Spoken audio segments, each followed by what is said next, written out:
everybody. Welcome to Matt Connarton Unleashed, the live television edition. It is July 3rd, so happy 4th of July.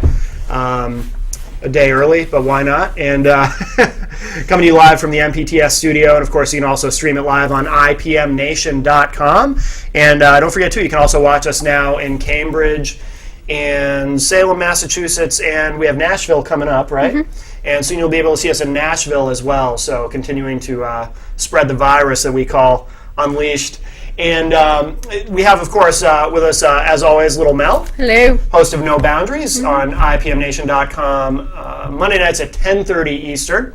And she is, of course, our marketing minion at IPMNation.com. And we have the Honorable Ross Terrio. Hi. And Ross, you've been on Rock, Paper, Hand Grenades 2 or 3 times now? 3 or 4 times. Yeah. You're almost at the John Heichel level. I think John Heichel holds the record on that I think show. I'm a little bit taller than John Heichel. Oh, you're definitely taller than he. Yes, I know. You're a tall man. What are you, like 6'3"? No, just a little over 5'11". No, really? Yeah. Maybe I'm slouching too much. I used to be 5'11", and then I found out recently I'm down to 5'10", because obviously we shrink as we get older. Yeah. And I was quite horrified. Losing that inch on my height really bothered me. Yeah, something similar happened to me. I used to be about 6 feet tall. I was in a really bad motorcycle accident. I had a compound fracture in my leg. I was in the hospital for about a month. Compound fracture, when you're in they have like a metal bar attached to your leg, and you have a pulley system in the bed with a weight attached, and they try to stretch your leg out to set the bone. Yeah. It wasn't successful, so one of my legs is actually shorter now. Oh, no kidding. Yeah. That's interesting. I used to be 6'3". Wow. Yeah. What happened? Just as you get older, you shrink, like Matt says. Did you have some vertebrae removed or something? Because that's too much sun, like a raisin. I don't know. I think people are removing my vertebrae in my sleep. Are you on a strict 0 calcium diet? Yeah. Yep. That'll get you. Exactly. Yeah. That'll get you. Yeah. And now, Ross, you are. Am I correct to refer to you as? If I understand correctly, once you're honorable, you're always honorable, correct? Once you've served in the state legislature? Yes, I don't use that title, but that's what I've been told. Okay. But. And what confused me recently was Gary referred to John Heichel as the most honorable. And then I was like, well, wait a minute, does that mean he's more honorable than everyone else? Exactly. It gets very confusing. But you served in the New Hampshire state legislature. When was your term? So I was elected in November of 2010. Yeah. I served until 2012, and Okay. I lost the last election in 2012. Okay. And then, as we were discussing earlier, Pat Garrity, who was a firefighter in Ward 7, who was the state rep, who I got along with Pat, moved out of the ward, so he resigned, and there'll be a special election this year. Okay. All right. Very good. So I'll be running again for state rep. Okay, excellent. And we'll talk more about that, but I do want to ask you about the lawsuit, the whole situation with Steve Valancourt. By the way, we've been trying to get Steve Valancourt to come on the show, but I think he associates me with Mansterdam. I don't know if you're familiar with Mansterdam. Yes, there's like 4 guys, and it's kind of a wild show. It's pretty freewheeling. They've tended to pick on Steve in the past. Yeah, but what's Bob Ford and his sidekick? Tom Ford, yeah. Is it Tom? I thought it was Bob Ford. Anyway, Tom Ford and Stir It Up is the name of the show, yeah. They've pretty much, Steve, Will Infantine and Joe Kelly Lavassa Steve has had a lot of run-ins with a lot of people, including myself. And so he's kind of at war with the world. Well, Gary says that Gary says that Steve probably would do a lot better in terms of getting people on his side. If he bathed, that would help. Oh, does he not bathe? See, I've only been near him once, and I have sinus issues, so I can't smell anything. Yeah, poor personal hygiene. Really? Oh, That's yeah. terrible. Does he have bad teeth in the whole deal? I don't know about that, but I've heard a lot of complaints from a lot of people about BO. Yeah. Well, that's a problem. Gary was saying that he'd probably do better if people liked him. Like sometimes people won't vote his way because they just don't like the guy. And if he doesn't bathe, then I don't blame him. And I'd add, Steve actually is his own worst enemy. Steve, let me say his good points. Yeah. Steve's very intelligent. Mm-hmm. Well-traveled. He's traveled, to Europe and other places. Well-read. I know he reads a lot of history, a lot of classics, and very well-spoken. He's a very articulate person. Oh, absolutely. He's a hard worker. He was on finance, so he puts a lot of time into state government and into city government. So he's a hard worker. He knows government. He knows there's a lot of arcane Byzantine type of parliamentary procedures. Steve knows how things work. He would be a great asset to to the city when he runs for the city, and also to the state when he's up there. But his problem is he's his own worst enemy. He's like a cancer. He has this toxic personality that he attacks people for no good reason. I'll give you a little anecdote. I was talking to a lobbyist that used to be a state rep. I saw an interaction with Steve. Somebody said, "Oh, Steve, he'd given a speech and changed the person's mind, and they voted Steve's way." Yeah. And said, "You gave such a great speech. You influenced me to vote your way." He's like, just really snarky response of like, "Don't talk to me. I don't care how you voted. If if you're a simple mind, if my speech changed," just kind of ripped into the person and cut him off at the knees. And this person was just taken aback at how, but that's how he is. I was thinking about running for city office. The first time I probably ever talked to Steve. Yeah. He goes, "You don't have enough name recognition to run. You shouldn't be running for city office." But I was like, it was just, I don't know. It's something about him. I don't know if he was, what happened in his childhood or what, but he just attacks people. Yeah. And just creates this drama and this really negative, toxic atmosphere that takes away from all the good things that I said about him. I mean, he has a lot of good qualities that he could be an excellent state rep or an excellent city politician, but all of these things he just gives on one hand and takes with the other. I have a quick, my one Steve Valancourt story that I have, and I've never interacted directly with him ever, but it was a couple of years ago. We were doing the Amsterdam Christmas special. And this was not this past Christmas, but the year before. And Stir It Up was not on that night. Stir It Up directly precedes Amsterdam, but Tom Ford very graciously that year gave up his hour for that one night so we could do a 2-hour Amsterdam special. So we're all outside. It was me and the Amsterdam guys, and John Burt was there. Oh yeah, I know. I like John. Yeah, he was playing Santa that year. He's been on Amsterdam a bunch of times, and he was there dressed up as Santa, and I think a couple other people. So we're all outside waiting to go up. We hadn't come up yet because Steve Valancourt was actually up here recording his own Christmas show, or actually what he did was. He did the first half live, and then the second half was this thing he does every year that's recorded, and he just replays it every year. The video. Yeah. So midway through his show, it had gotten to the recorded part, so he leaves. So he comes outside. The door downstairs to the building locks automatically after a certain time. So on Wednesday nights, there's usually a bucket in the door propping it open so we can get in because we have live shows right up until midnight. Amsterdam's on at 11. So Steve's coming out. He sees us all standing out there. He sees the bucket in the door. He grabs, as he's going out the door, he grabs the bucket and throws it inside to intentionally try to lock us out.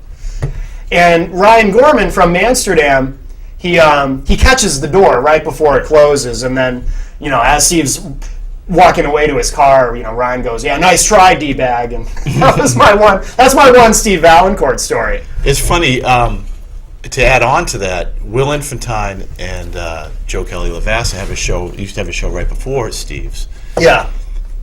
And the door, as you automatically closes, it was locked. Steve couldn't get in to do a show. They're like, "Where's Steve?" So they went off for 2 hours. So Steve accused Joe and Will of intentionally locking the door to expand their show, and they're like, we didn't want to do a 2-hour show. We just did it so there wouldn't be any dead air time. Right. But I wondered. Now that was about 1.5 years ago, maybe. When did that happen with the Amsterdam? That would have been about 1.5 years ago, actually. Yeah. So maybe it was in retaliation because he got locked out. Oh. So I don't know if it was if somebody got the idea and locked him out intentionally, or he was retaliating against somebody for locking him out. But he did get locked out and lost his whole show. Oh, that's funny. But it wasn't Christmas time. I didn't know about that. Yeah. See, according to, because I had tried to get Steve on, and I kind of went through Gary and talk to him. And according to Gary, Steve made some like New Year's resolution where he's not doing like any like shows or anything for like a year unless it like really like benefits him. And that was his excuse for like not wanting to do the show. Oh, that's interesting. Well, to add on to that,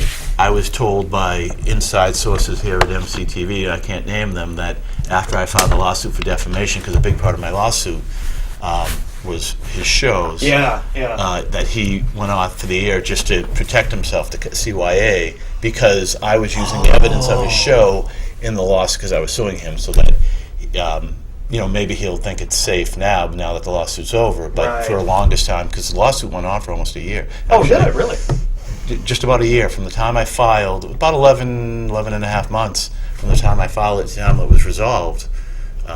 So he went off the air during that time. I never made that connection. But yeah, that makes sense. I wonder if that is the reason. Yeah. Because he clearly loves attention.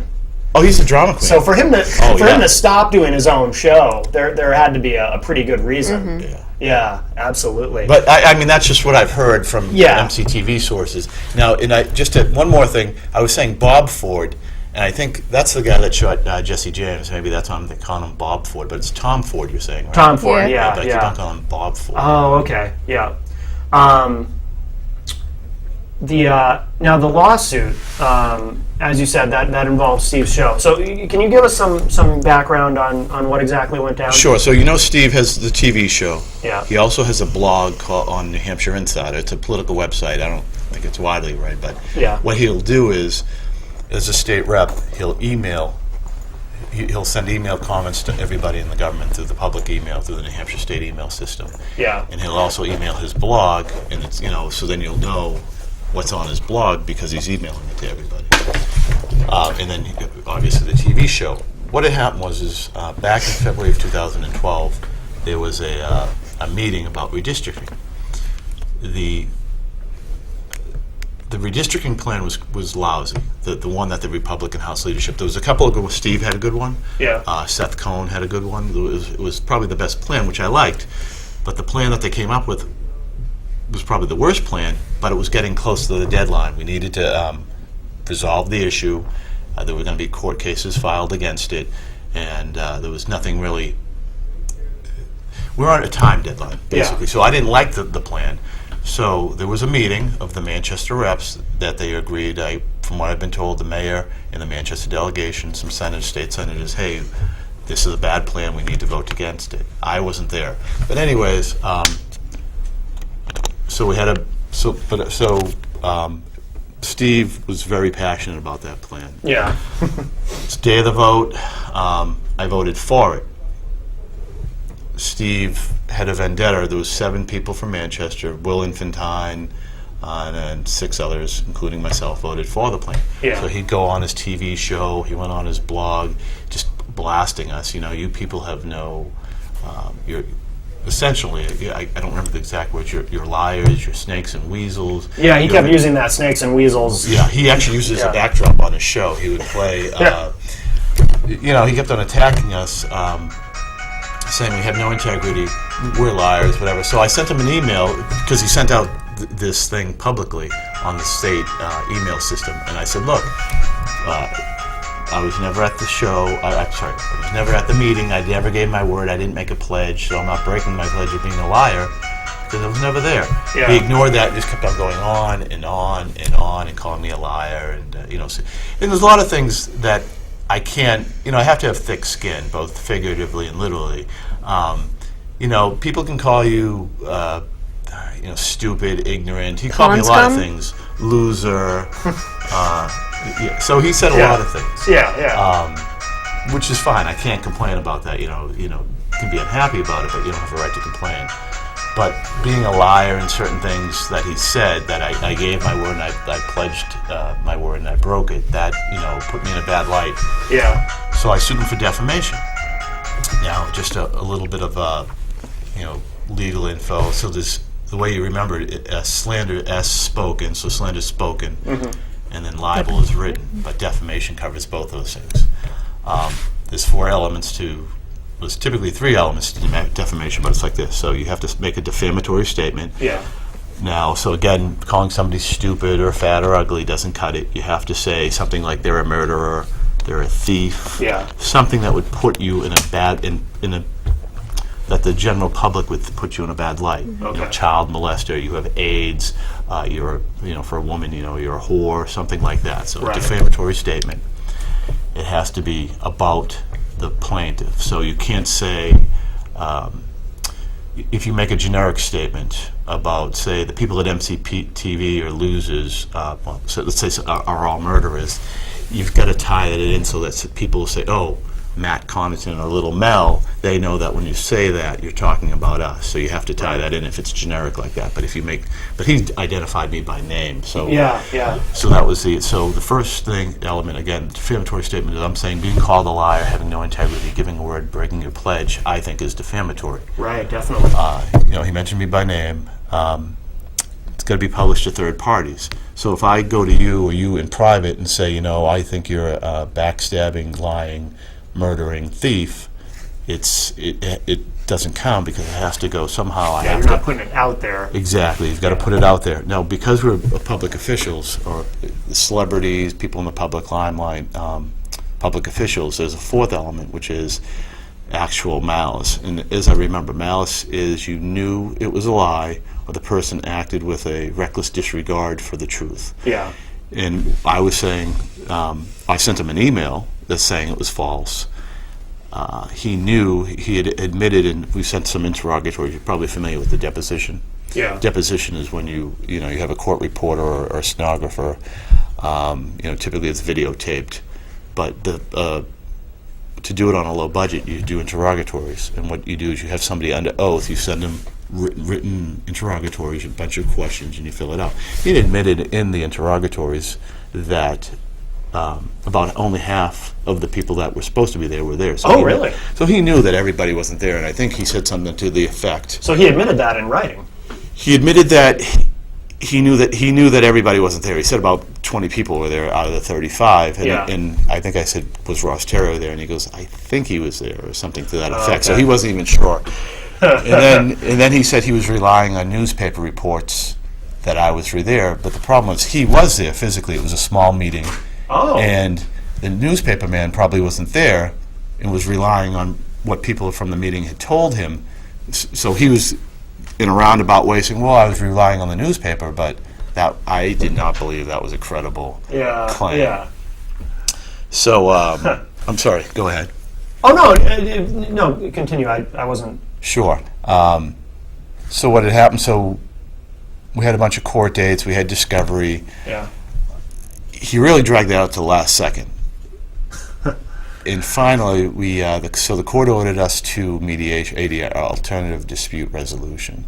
Okay. So we got an attorney who agreed to, informally, it's kind of like a court proceeding, but an informal court proceeding. We went to the attorney's office. Yeah. We sit down with him, we tell him our sides, and then he splits us up so it doesn't get too hostile or heated. And we came to we settled it. Wait, but by that do you mean, so does he talk to you both together and then separately? Or? Yeah, he kind of gives us the ground rules. Yeah. He tells you what the ground rules are. He explained, what he knew was going on. He had a quick thing.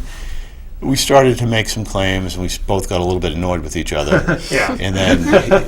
But as soon as he does his part that needs to be done together, he then separates us into different rooms. And he'll talk to him. What do you want? He'll come back to me. What do you want? And we resolved it in the end. I mean, I really should have, in hindsight, I should have gone to court. I don't think it's going to be resolved. I think Steve will go back to his old ways in the future because he wasn't, I don't know the word I'm looking for. He wasn't, punished. He wasn't punished enough. He didn't, there wasn't enough of a negative consequence for him to shake him out of it. Although, from what I understand, his blog, he's not attacking people as much, and he's not maybe using people's names as much, and I think that's a result of the lawsuit. Yeah, so he may have learned something. A little bit, yeah. but the settlement, it was kind of lousy from my part. Basically, he gave a very weak I wouldn't even call it a retraction. A clarification of what he was saying. Initially I wanted him to say, hey, this is a retraction. These statements are false. Yeah. And the mediators, well, he's not going to accept that. You're pushing too hard. Blah blah blah. I felt a lot of pressure from the mediator. Basically, I admit that. I wish I had the statement with me. It went something like, I acknowledge that I might have been wrong and that what my position was not really the actual events. Something really wishy-washy like that. Yeah. Now I'm wondering if maybe, because we talked about why he bailed on his show, I'm almost wondering now if maybe he bailed because he didn't want to be put in the position of having to apologize on his show, or having to issue a public statement on his show on live television that he was wrong, or that he, it sounds like he intentionally it's possible. misled everyone. Yeah. I was going to actually, my initial position was he has to do the retraction on his show and on his blog. Yeah. And again, the mediator's like, that's too harsh. He's not going to agree to that. Your position is too extreme. You need to soften your position. Yeah. In hindsight, I regret that. Yeah. I wish I was firm, and I wish I stayed harsh. Yeah. Because the worst thing that'll happen with mediation is you don't come to an agreement and you go to court. Right. And then it gets resolved one way or the other. The other thing I had in my favor that I forgot to mention was Steve is, in the interrogatory, Steve didn't have any witnesses as far as I could see. He didn't admit. We asked him, do you have any witnesses to this? And he didn't admit to any witnesses. Right. But I had Will Infantine, I had Mark Prue, I had Mike Ball, who were at the meeting and who were going to go to court, and then I had two, John Gemus and Matt Swank, who gave me, I contacted them online. Although they couldn't go to court, I had their online, I had statements had printed out from contacting them electronically that they were at the meeting and that I was not there. So I had 5 witnesses, including myself, that would swear that I wasn't at the meeting. Right. And Steve wasn't even sure himself, and he didn't have any independent witnesses. Yeah. Wow. By the way, were you there? He got national media attention for his big Sieg Heil moment. Were you there when that happened? Yeah, I was disgusted with that. I was so angry. I actually, if you watch the video, I'm pointing at him. As soon as he said it, you can see somebody pointing at him. And I was afraid. I was like, oh, I hope people don't think I'm doing Sieg Heil. But what I did is I got so angry, I pointed at him, and I yelled at the sergeant at arms. I said, get him, or something to that effect. Because basically he had been warned that if he didn't, get back to his seat or, behave, the sergeant at arms was going to remove him from the hall. Yeah. And I yelled, I pointed out, it's like, sergeant at arms or something, get him, or remove him or something. I was really upset about that. Yeah. To think that the speaker asking him to sit down and behave, to compare that to Hitler and to say Sieg Heil. Right. And then the little semantics I thought was really pathetic afterwards, where he was like, I was just using German words. Everybody, that's not a Nazi salute. Everybody knows what it is. Yeah, he was pretty sarcastic in the apologies that he issued. I've gone to YouTube and found the videos, and yeah, there's actually, it took him 3 times. Yeah, and he finally apologized, but the first 2 were a joke. Yeah. And then if you watch it on YouTube, there's a news interview. I don't know if it's MUR, who it is, and he made light of it. He was joking. Oh, yeah. He thought it was funny. Yeah. But he likes the attention. He likes the drama. Right. Absolutely. Wow. He's kind of a libertarian, right? That's what. Yes. Yeah. He. My understanding is he started out as a Democrat. Mm-hmm. Was he had a falling out with Ray Buckley, who was the chairman of the Democratic Party. From what I know, Ray and Mr. Buckley and Steve lived together for many years at his house. I want to say 17 years or something like that, or I could be wrong.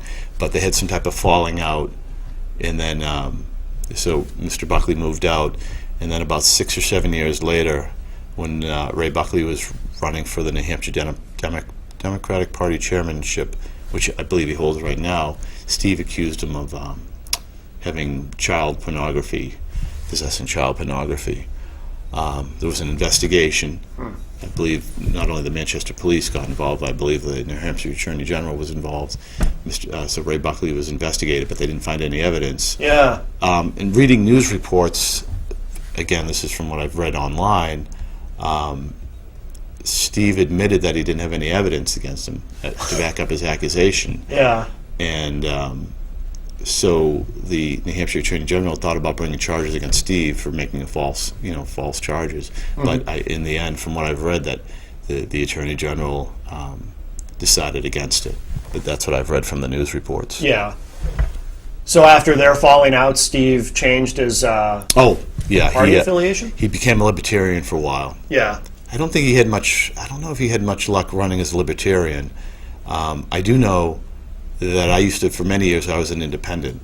Yeah. And I try to run as an independent, but nobody wants to touch hard. you or help you because, you're an independent, so there's no party to back you up, there's no money, there's no volunteers, there's no advertising, it's just, and then you're on this little no man's land on the ballot. Yeah. So for many years I was an independent, but when I first tried to run as an independent, it was almost impossible. So I said, I need to make up my mind and choose a party. Right. And I felt that I was, more conservative, more to the right, so I picked the Republican Party. Yeah. But anyway, so I'm guessing that Steve had similar problems running as a libertarian. Although the Libertarian Party is a little bit more organized, they run a presidential candidate. They do have some organization. Yeah. But I'm sure he had a lot of problems. But in the end, he switched over to Republican. Yeah. I'm sure that to help himself in running for office. No doubt, no doubt. That's something Gary has kind of lamented. I'm sure you've heard him talk about it. He on Rock, Paper, Hand Grenades, sometimes he'll talk about how the Libertarians, there's a lot of them in the New Hampshire Republican Party, and he gets, I think, a little resentful of them because, they don't represent the views of all Republicans. I mean, a lot of the Libertarians I know certainly, they're more conservative than liberal, but some libertarian attitudes and positions intersect with liberalism also. Oh, yes. And I know Gary. I think he gets frustrated with a lot of the pro-choice Republicans who are really libertarians. Of course, some of them are oppose abortion as well, but I think he feels that they kind of muddy the waters, the Republican waters, so to speak. Yeah. I used to get frustrated with some of them too, some of their positions, but I think the Republican Party needs to be big tent Republican, and they need to be. In the old days, I had this conversation. I had a guy, to go off on a tangent a little bit. My dad was drafted during the Korean War into the Army, and he volunteered for the Airborne. The Army used to have it called the 11th Airborne Division, so he was a paratrooper. It doesn't exist anymore. Yeah. But there was a guy up there named Frank Case, great guy, just a real gentleman, not Republican, who was also in the 11th Airborne and was in the Army about the same time as my dad, but he probably went in the Army about a year before him. Didn't know each other, but they were in the same, the same unit. Obviously, it must be pretty big that they didn't know each other. Right. But just a real gentleman, just salt of the earth, but Frank was an old school Republican, actually pretty liberal, very liberal. They have rankings for Republicans. They do these different ratings of how conservative you are. Sure. And Frank was probably at the 50% level, which Yeah. you're supposed to be up in 80 or 90. But people used to complain about him, and I say, Frank's been a Republican since probably the 1950s. You know what I mean? Yeah. But a lot of people don't. So I think we need. People call them rhinos, but we need Republicans who are liberal, on far left. We need Republicans who are extremely conservatives. We need libertarians. We need a lot more diversity. We definitely need Latinos in the Republican Party. Yeah. That's becoming more and more. We have the log cabin Republicans. I don't know how big they are, but it's a organization of gay and lesbian Republicans. So, my position, if we want to be a national party that's viable in the future and not go the way of the Whigs, we need to be a big tent, and we need people. We need the Libertarians. Yeah. We're not going to agree on everything. We do need a somewhat coherent message that we can all agree on, but we definitely need differing viewpoints and differing. Just an example, I see the Democrats up in the State House. I know Gary's told you this before. They are like sorry, but the lemmings. They all Sure. just, it's like a voting block up there. I mean, Yeah. the discipline that they have on the votes, Republicans are like cats, like herding cats. You lose so many of them. But the Democrats, they really lockstep, they stay together. Sure, sure. Are you hopeful that, because you really don't hear that term much anymore, Big Tent Republicans, there does seem to have been this shift. It's either, you're either on the right, you're either with us or against us kind of deal nationally.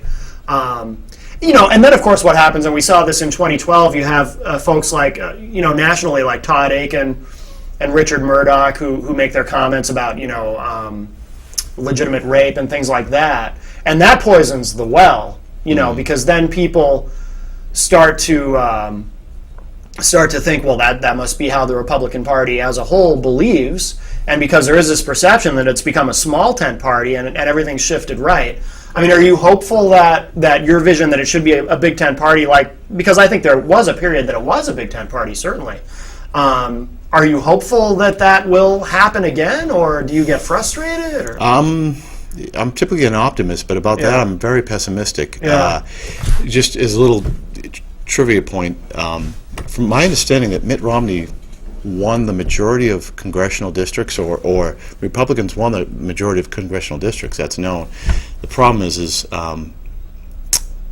the Democrats won the popular vote, obviously, because a lot of their support is concentrated in cities and more populated areas. Yeah.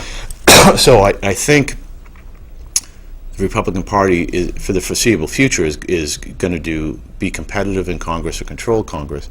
But if immigration reform goes through, I don't think the Republicans will have we won't see a Republican president for quite a while. You don't think so, really? No, I don't think so. I was actually having this discussion. I don't know if you know, but my wife's Latino. She's from South America. Okay, no, I didn't realize that. She's a Democrat, and just so a lot of, obviously all my in-laws are Latino, and just talking to them, and just the church that I go to has a Latino group of people that goes to it. It's very, very friendly to Latino people. I just think that Latino people are going to vote Democratic. And here's the thing that drives me crazy about that. For instance, African Americans vote Democratic in overwhelming numbers. Yeah. If you look at the Republican Party, it started out as an abolitionist party. Lincoln frees the slaves. The Emancipation Proclamation works heavily on the 13th Amendment to get rid of slavery. African Americans vote Republican up until about the Great Depression, and then FDR comes out with the New Deal, and then African Americans switch their allegiance to the Democratic Party, and they haven't looked back since. Yeah. If you look at also, Reagan did the first amnesty back in 1986. Mm-hmm. So you have President Reagan signed it, I believe, in late 1986. Yeah.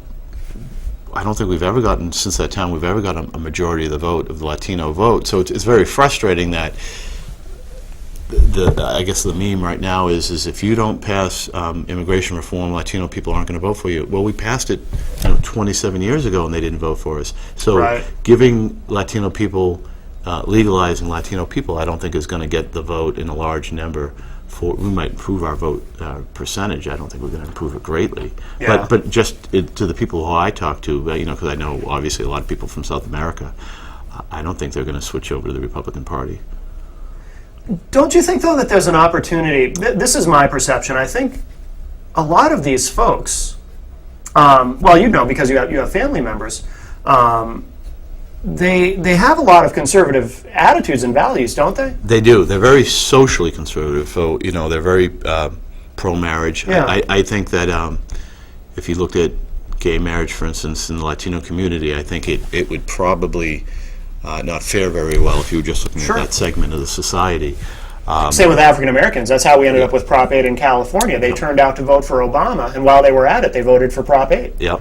Although, was it the same election? Was it 2008? Yeah, 2008, yeah. The law of unintended consequences. Latino people, I think, are also more pro-life than the general population. Yeah. So they are very conservative socially. Yeah. But here's the problem that I see. A lot of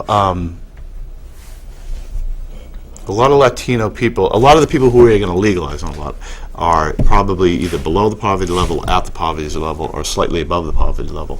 So, you know, if the Democrats are the party of big government, that, you know, I just think they're more the Latino, the people who are going to be legalized are going to be more apt to vote for Democrats. I don't see it. But it's going to be a Pyrrhic victory for the Democrats, because if you think of a lot of the social programs that were pushed by the Democrats, you know, think of landmark legislation, Social Security, Medicare, Medicaid. A lot of these social programs are struggling and straining right now with the population that we have. Imagine if we legalize 15 million people and all their dependents. You know, that's going to put. I think it's going to break the back of a lot of these social programs. Now they've said initially, Social Security is going to be strengthened because we're going to have more people paying into it. You know, you're going to have that. segment. Right. But when those people are then on Social Security, you've just expanded the pool of beneficiaries. I think it's going to destroy it. Medicare and Medicaid too. Yeah, I don't think we need immigration reform. From what I've seen, America probably takes in, last I've heard, and I could be wrong, 1 million people a year. We probably take in more immigrants and refugees in the whole world. Yeah. You know, why do we need to? And not only that, but we're rewarding people. People come in, you know, overstay a visa or enter the country illegally. I don't think that behavior should be rewarded. We already had an immigration reform back in '86, and we were promised at that time, there will never be another amnesty. This is a one-time deal. Right. So we had this massive amount of immigration since then, and now we're going to have another amnesty. And I think if this one goes through, 10, 15, 20 years from now, we're going to have another one. We're going to have another one. See, I think that. I mean, I don't think anything significant is ever going to happen on this, because my theory has always been that the people who really control what goes on in Washington, you know, because I always say when you elect, I mean, I think it's very different in New Hampshire, but when you get to the national level, when you elect people to send to Washington, you know, you're not necessarily electing people to represent you and your values and your positions and whatnot. You're really electing a set of special interest groups and lobbyists and corporate donors and all that. And my theory has always been that the people who are really in charge, ultimately the corporations and people who depend on cheap labor, for example, they don't want that border sealed. They don't want anything significant done. They want to be able to continue to take advantage of and exploit that cheap labor that comes here looking for work. And that's why, like, I've never taken the concept of border security seriously, because I don't believe there's any real will, despite all the sound and fury around it. I don't think there's any real political will beyond the rhetoric that's actually going to make that happen. Because I've always looked at it like, come on, we really can't protect that border if we really want to. We really can't build a big fence and shut that off. If we really wanted to, we really can't get it done.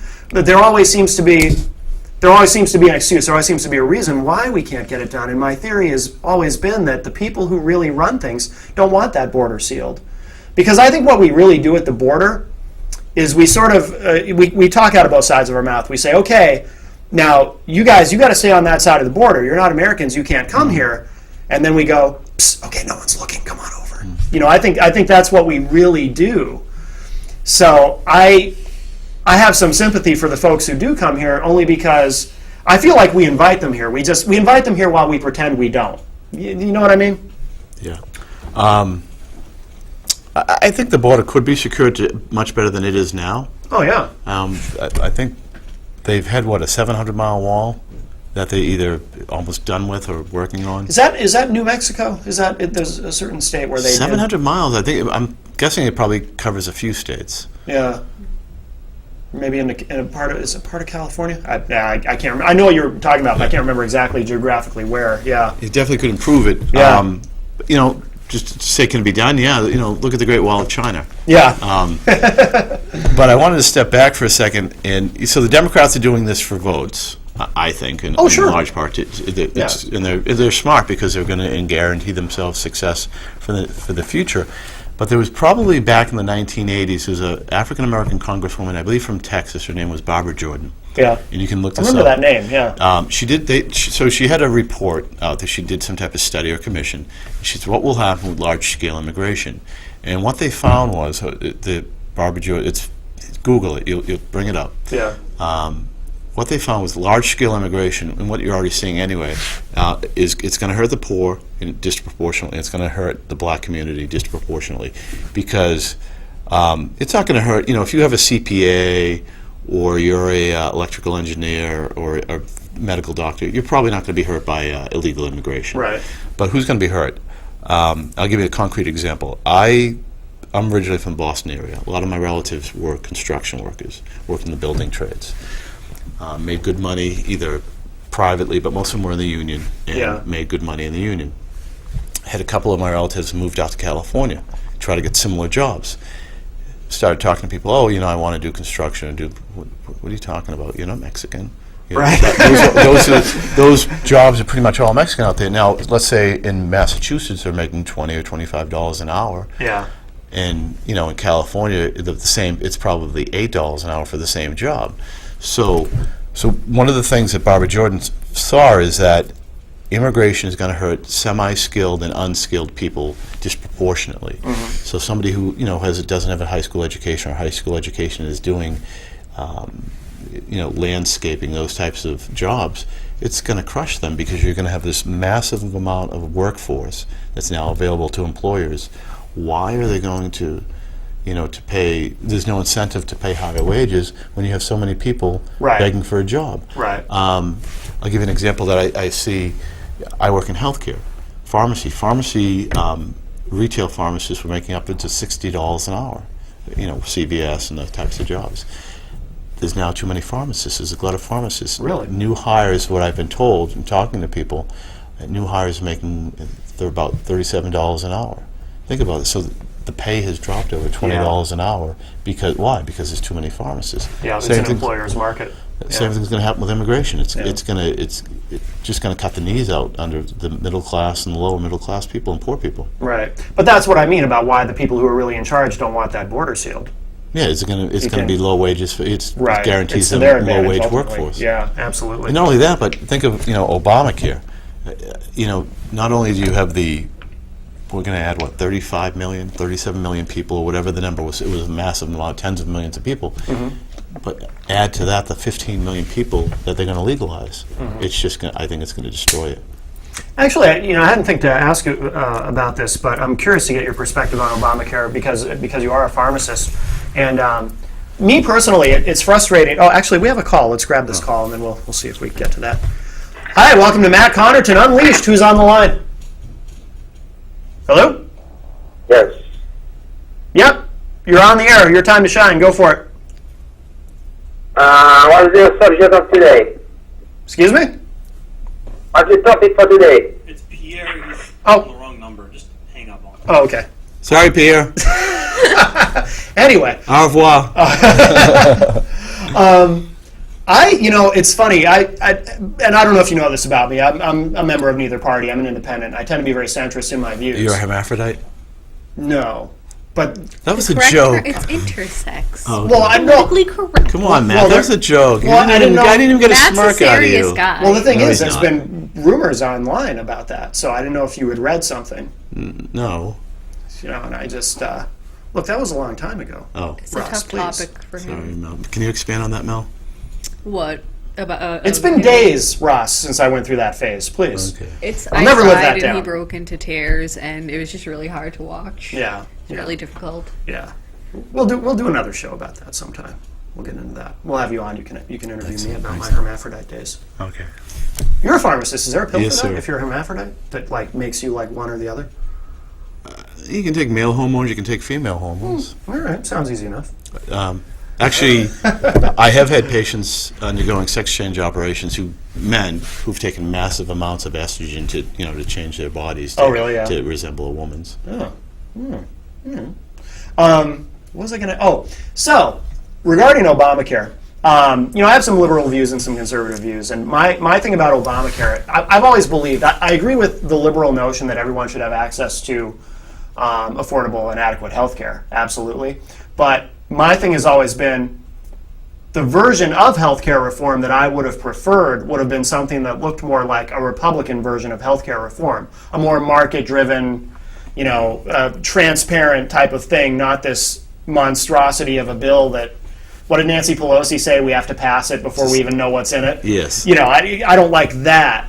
But my frustration has always been that we'll never have the Republican version of what healthcare reform would look like, because the only time historically Republicans, at least at the national level, have been interested in talking about healthcare reform is when, you know, we have something like Obamacare or what Hillary Clinton tried, you know, Hillary Care, whatever you want to call it. When there's something to fight back against, and they say, well, wait, we have our own ideas. But when there's nothing on the table, they don't want to talk about it. So we end up with something like Obamacare. You know, I think the way to reform healthcare would be to make everything transparent. You know, you should be able to, who was it? It was Ray, I forget Ray's last name now, but he served with you in the legislature. But he, Ray Price, maybe? I don't know. I'm embarrassed, I forgot his last name, but we had him on Rock, Paper, Hand Grenades, and he was talking about this, how, you know, you should be able to go to the hospital, and if you're going to have a procedure done, you should be able to get an estimate and be able to shop around from one hospital to the next and things like It that. wasn't John Maltz, was it? No, it was Ray someone.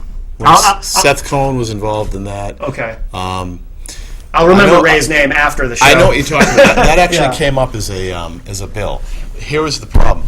You're right. A procedure at a hospital should be posted online. It says, you know, for open heart surgery, it's $30,000, or to remove a hangnail, it's you know, $1,000 Yeah. or That's whatever. It's an expensive hangnail. Yeah. Yeah. Or your average ED visit is, you know, $1,200. So here's the problem. What they wanted to do: somebody cut themselves or injured themselves, and they wanted to be able to call a hospital or whatever and say, okay, well, what's it going to cost me?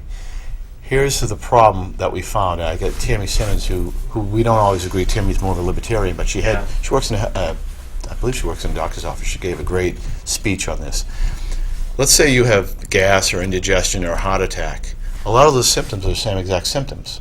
You're going to have this pain in your chest, and it maybe it's indigestion. Panic attack too. Yeah, have panic those attack. symptoms. Yeah, no, and or maybe it's a heart attack. So you can't. So I'm having this pain in my chest. What's it going to cost me? You know, so Right. that wouldn't work, and that's kind of what the bill was. Yeah. The person who had the problem, who put the bill into one of the sponsors, the main sponsors of the bill, said, "Well, I called up and they couldn't tell me exactly what it was going to cost." Well, we can't. We have to, you know, diagnose it. What if we don't know what the problem is initially? Now, once we know what the problem is, they should be able to tell you. Right. There should be somewhere online that says, okay. You're having indigestion. Your average indigestion visit in the ED costs, you know, X amount of dollars. Yeah. But I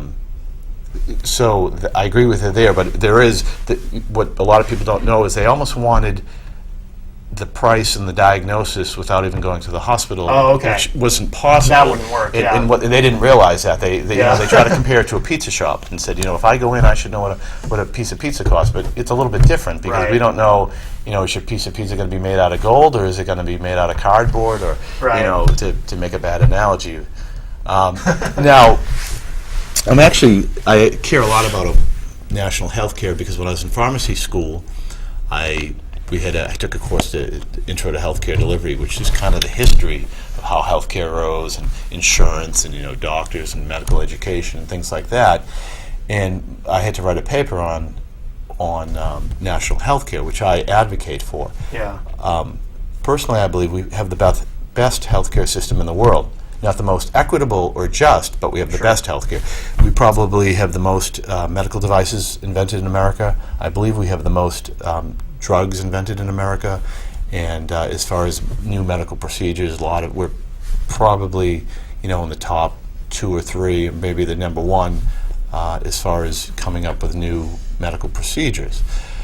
The problem in our country, as you all know, is that it's not equitable. If you have money, just kind of, you know, just the same thing with the court system. If you have money, Right. you probably have better access Right, yeah. and better outcome. The same thing with healthcare. If you Yeah. have money and insurance, and if you're very wealthy and you have the best type of insurance, you're going to get the best healthcare. Whereas Right. if you're poor or uninsured, you could come up with horrible outcomes. So I will say this: it's not, you know, equitably distributed, but we have, in my opinion, probably the best healthcare in the world. Sure. Now, my problem with Obamacare is this. You're familiar with Medicare and Medicaid. So Medicare is for the elderly, I'm on Medicaid. and Medicaid is a hybrid system where both the federal government and the state government fund it. Yeah. But Medicare is strictly federal government. the other thing, so what I did is I'm kind of a nerd when it comes to healthcare. Not so. My paper was on how do we have national health care, and I'll talk to when I go to doctor's offices, from a dentist office, my kid's dentist. I'll say, what do you think of Medicaid? How is your insurance reimbursement rates? And they always seem to love to talk about those things for some reason. Yeah, everybody has an opinion on it in healthcare. Yeah. So,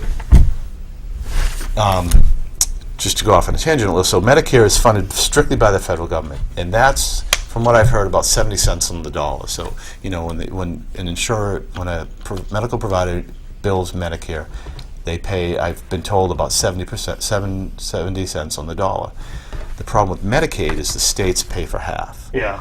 And what they do is to save money, and I understand why they do it, but when the state is funding Medicaid, they say, well, we can save money by underfunding it because the federal government's paying half, the state's paying half, and so they'll keep their Medicaid budget to keep their budget low. They'll look at Medicaid and say, well, we just won't fund it.